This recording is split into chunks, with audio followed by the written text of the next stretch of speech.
Healing a divided family, real prayers that restore peace. When families are torn apart by conflict, offense, betrayal, or silence, the pain cuts deeper than the eye can see.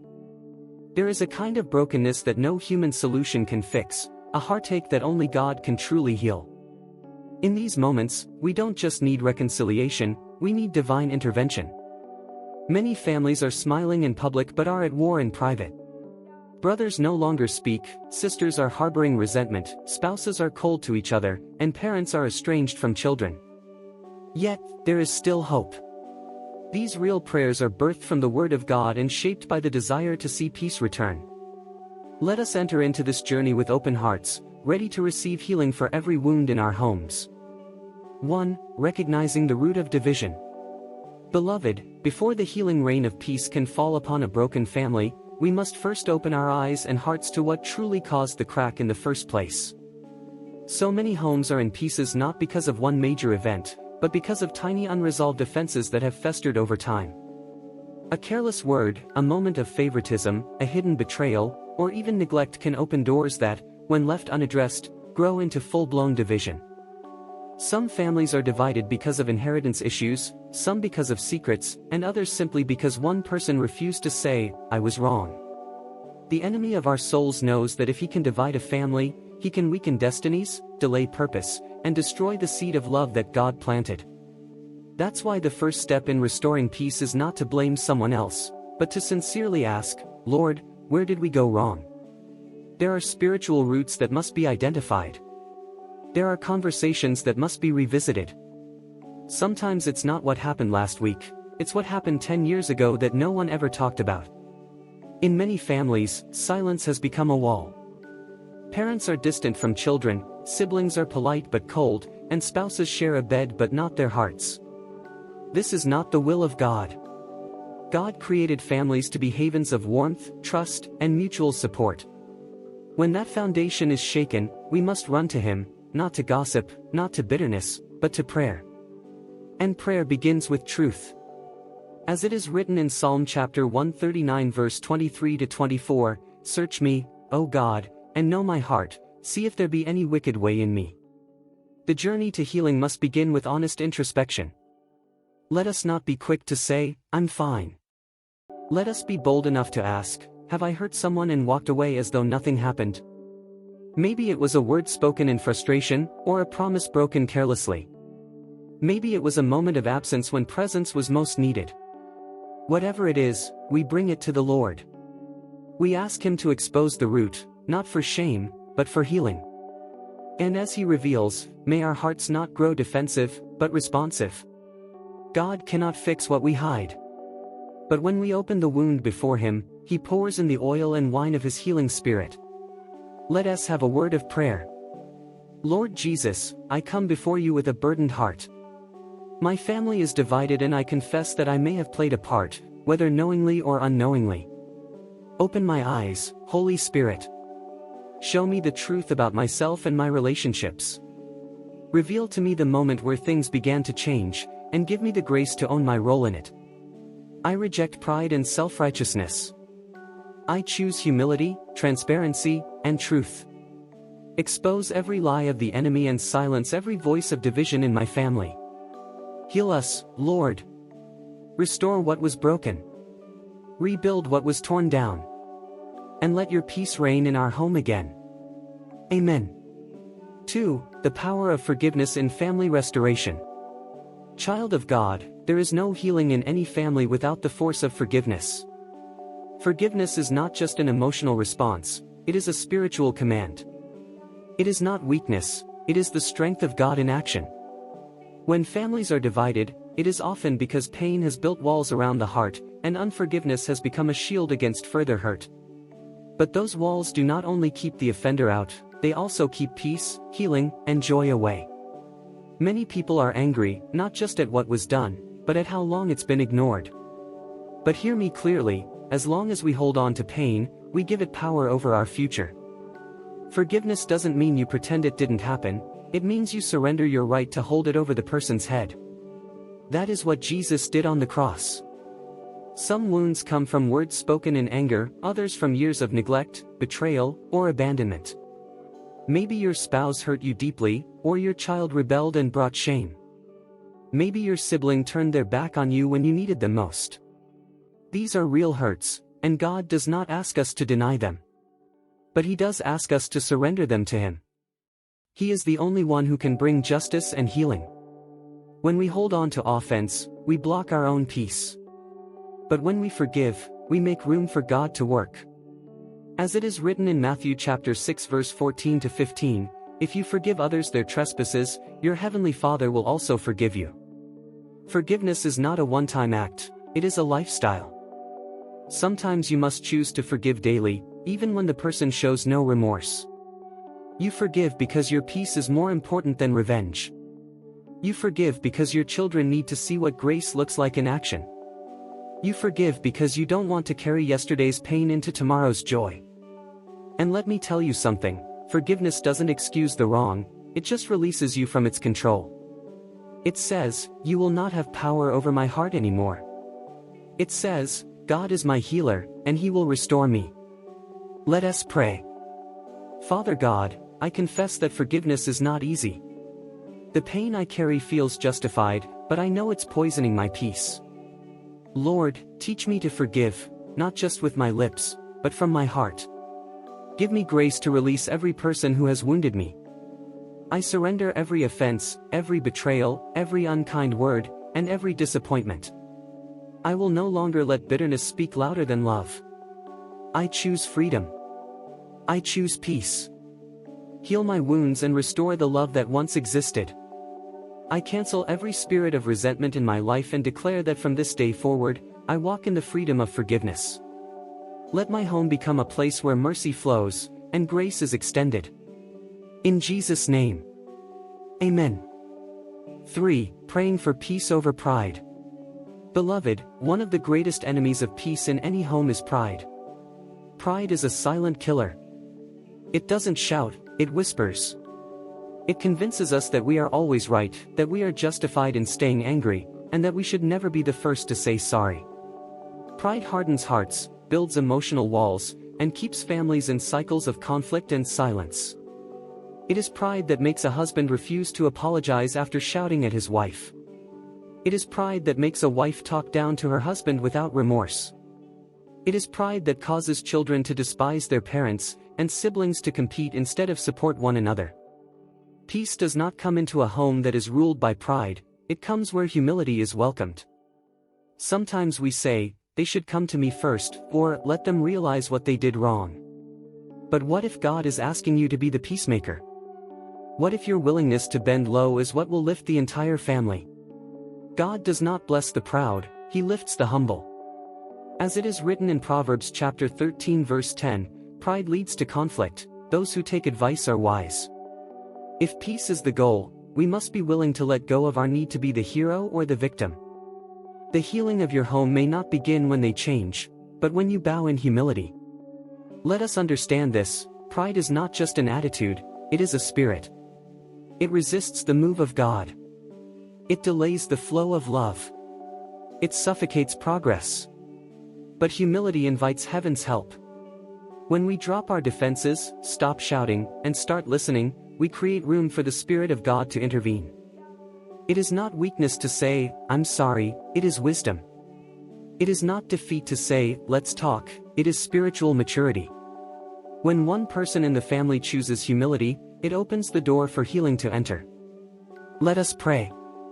Heavenly Father, I repent for every moment I allowed pride to take the lead in my words, my actions, or my silence. Lord, I see now how pride has kept my family in chains of misunderstanding and distance. Break the grip of pride in my heart. Replace it with the spirit of humility and gentleness. Help me to choose peace over ego. Even if no one else sees my effort, I know you do, and that is enough. Teach me how to be the first to apologize, the first to listen, the first to love. I rebuke every spirit of stubbornness and hard-heartedness in my home. Let humility fill our conversations and love flow freely again. Make me a vessel of peace and not conflict. In the name of Jesus Christ, I pray. Amen.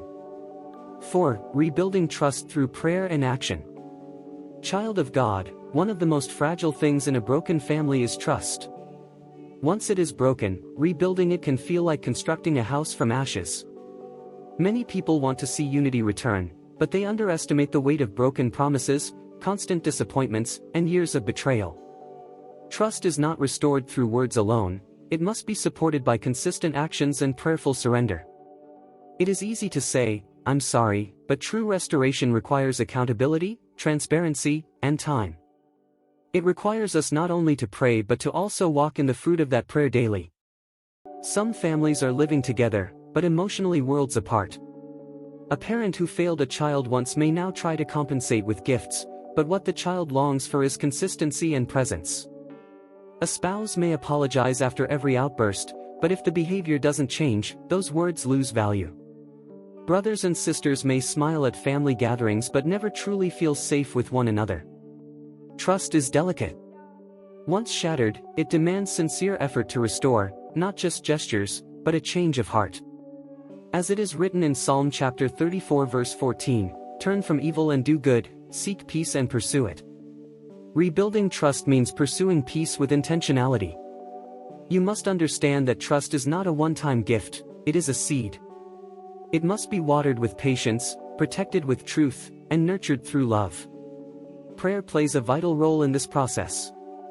When we invite the Holy Spirit into our hearts and relationships, He begins the work of softening us, healing our wounds, and rebuilding what seemed permanently lost. He teaches us how to be honest without being hurtful, how to confront without condemning, and how to serve one another in love. Let us pray. Gracious Father, we come to you asking for restoration where trust has been broken. Lord, we confess the times we made promises we didn't keep, the times we turned away instead of turning toward one another. We know trust is not easily repaired, but we believe that through you, nothing is impossible. Help us to become trustworthy again. Let our words match our actions. Let our hearts be transparent and our motives pure.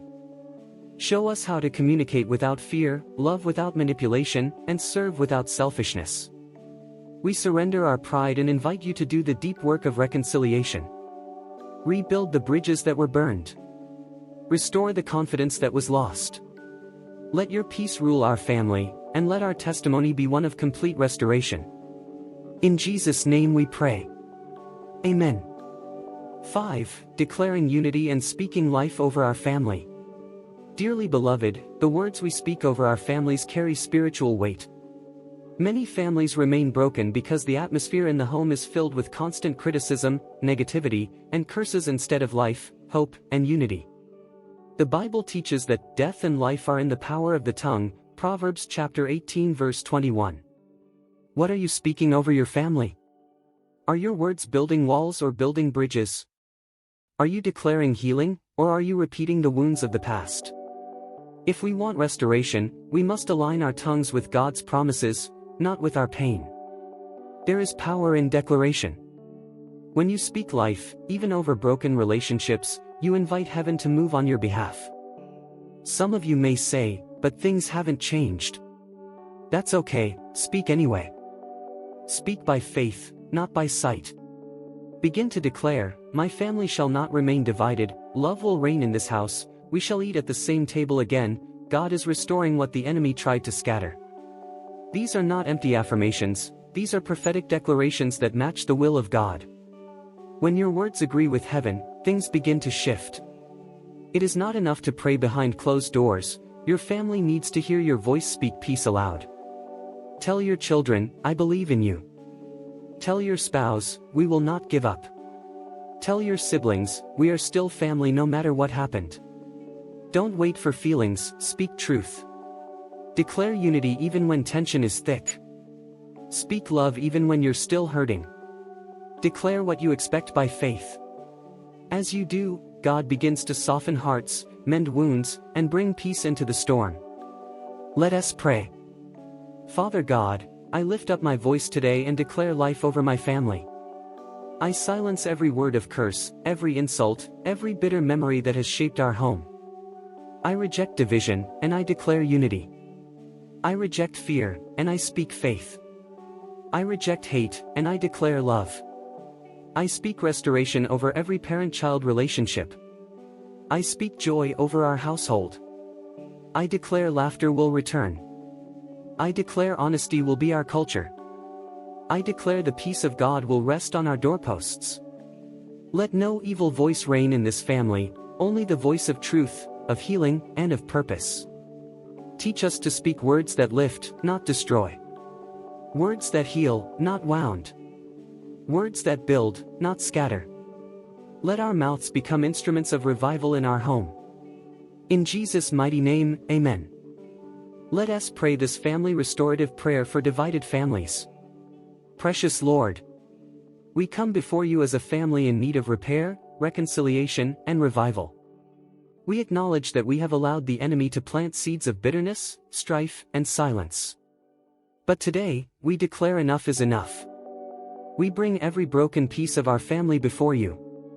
We lay down our weapons of pride, blame, and resentment, and we lift our hands to the one who can heal all things. Father, pour out your Spirit upon our home. Let your mercy wash away years of pain. Let your grace rebuild the places that anger tore down. Heal the relationships between fathers and sons, mothers and daughters, husbands and wives, brothers and sisters. Teach us how to love again, how to trust again, how to laugh again. We invite you into our living room, our conversations, our memories. Let forgiveness flow like living water. Let kindness be our language. Let understanding fill our hearts. Where there was silence, let there be communication. Where there was betrayal, let there be loyalty. Where there was bitterness, let there be sweet understanding. Where there was absence, let there be presence. Where there was pain, let there be joy. We cancel every generational curse of division. We break the power of every demonic assignment against our family. We declare restoration by the blood of Jesus. God of unity, plant your peace deep within our walls. Let this family rise again, stronger than before, healed and whole. May we become a testimony to others that no matter how far things have fallen, your love can raise them up again. In the name of Jesus Christ, we seal this prayer with faith. Amen. Dear friend, if these prayers and reflections have stirred your heart, I encourage you, don't stop here. Healing your family is a spiritual journey, and prayer is your greatest weapon. Share this message with someone else who is believing God to heal their home. Speak life. Choose forgiveness. Walk in humility. And if you haven't already, subscribe, like, and share so we can continue walking together in faith, prayer, and power. Let's rebuild families, one heart at a time, through the love and mercy of Jesus Christ. Peace to your home. Restoration to your soul. Amen. Ask ChatGPT. Unlock more with Plus.